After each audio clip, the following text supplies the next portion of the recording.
യമനിലെ ഹൂത്തികൾക്ക് നേരെ അമേരിക്ക ഇതുവരെ 800-ൽ കൂടുതൽ ആക്രമണങ്ങളാണ് നടത്തിയത്. എന്നിട്ടും ഹൂത്തികളുടെ പ്രധാനപ്പെട്ട ഒരു നേതാവിനെ പോലും വധിക്കുവാൻ അമേരിക്കക്ക് ഇതുവരെ സാധിച്ചിട്ടില്ല. അമേരിക്കക്കുണ്ടായ ഏറ്റവും വലിയ നാണക്കേട് ഹൂത്തികളുടെ ആയുധ ശേഖരങ്ങളെ തകർക്കുവാൻ അമേരിക്കക്ക് ഇതുവരെ സാധിച്ചിട്ടില്ല എന്നതാണ്. അമേരിക്കക്ക് പുറമെ ബ്രിട്ടനും കഴിഞ്ഞ ദിവസം ഹൂത്തി കേന്ദ്രങ്ങളിൽ അതിശക്തമായ ആക്രമണങ്ങളാണ് നടത്തിയത്. പക്ഷേ ഇതൊന്നും ഹൂത്തികൾ കാര്യമാക്കുന്നില്ല എന്നതാണ് യാഥാർത്ഥ്യം. ഇന്നലെ അമേരിക്കയുടെ പ്രതിരോധ സെക്രട്ടറിയായ പീറ്റ് ഹെക്സത് ഹൂത്തികൾക്കും ഇറാനുമെതിരെ ഭീഷണിയുമായി വീണ്ടും രംഗത്തെത്തിയിരിക്കുകയാണ്. ഹൂത്തികൾക്ക് ഇറാൻ സഹായം നൽകുന്നത് തങ്ങൾ കാണുന്നുണ്ട്, എന്താണ് ചെയ്യേണ്ടത് എന്നത് അമേരിക്കക്ക് നന്നായിട്ട് അറിയാമെന്നാണ് അമേരിക്കയുടെ പ്രതിരോധ സെക്രട്ടറിയായ പീറ്റ് ഹെക്സത് ഹൂത്തികൾക്കും ഇറാനും മുന്നറിയിപ്പ് നൽകിയിരിക്കുന്നത്. അമേരിക്കയുടെ ശക്തി എന്താണെന്ന് ഇറാന് നന്നായിട്ട് അറിയാം. എവിടെ, എങ്ങനെ, എപ്പോൾ തിരിച്ചടിക്കണമെന്ന് അമേരിക്ക തീരുമാനിക്കും. അതിന്റെ പ്രത്യാഘാതങ്ങൾ അതിഗുരുതരമായിരിക്കുമെന്നാണ് അമേരിക്കൻ പ്രതിരോധ സെക്രട്ടറിയായ പീറ്റ് ഹെക്സത് ഇറാന് മുന്നറിയിപ്പ് നൽകിയിരിക്കുന്നത്.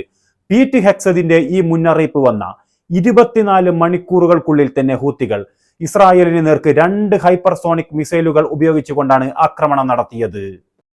ഹൂത്തികളുടെ ആദ്യത്തെ മിസൈൽ ആക്രമണം ടെല്ലവീവിലുള്ള റമാത്ത് ഡേവിഡ് വ്യോമതാവളത്തിന് നേർക്കായിരുന്നു. രണ്ടാമത്തെ ആക്രമണം ഹൈഫയ്ക്ക് നേരെയും. ഹൂത്തികൾ ടെല്ലവീവിലുള്ള റമാത്ത് ഡേവിഡ് എയർബേസിന് നേർക്കയച്ച മിസൈൽ തങ്ങളുടെ സൈന്യം വ്യോമ പ്രതിരോധ സംവിധാനം ഉപയോഗിച്ചുകൊണ്ട് തകർത്തു എന്നാണ് ഇസ്രായേൽ അവകാശപ്പെടുന്നത്.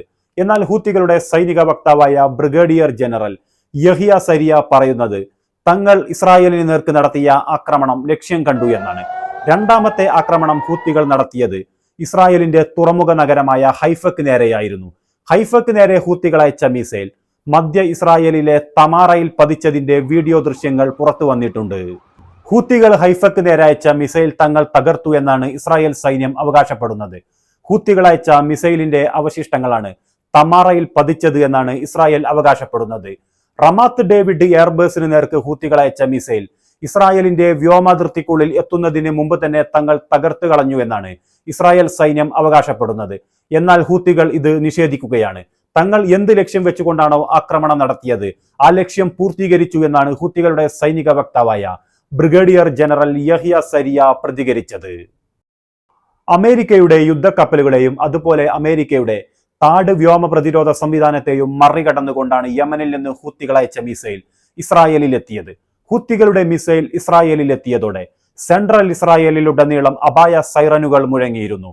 ഹൂത്തികളുടെ മിസൈൽ ഇസ്രായേലിൽ പതിച്ച് എന്തെല്ലാം നാശനഷ്ടങ്ങൾ ഉണ്ടായി എന്ന കാര്യം വ്യക്തമല്ല.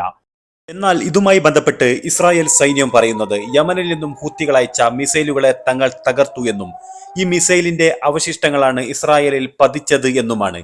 യഥാർത്ഥത്തിൽ ഇതുമായി ബന്ധപ്പെട്ട് സത്യാവസ്ഥയൊന്നും പുറത്തു വരുന്നില്ല എന്നതാണ് യാഥാർത്ഥ്യം.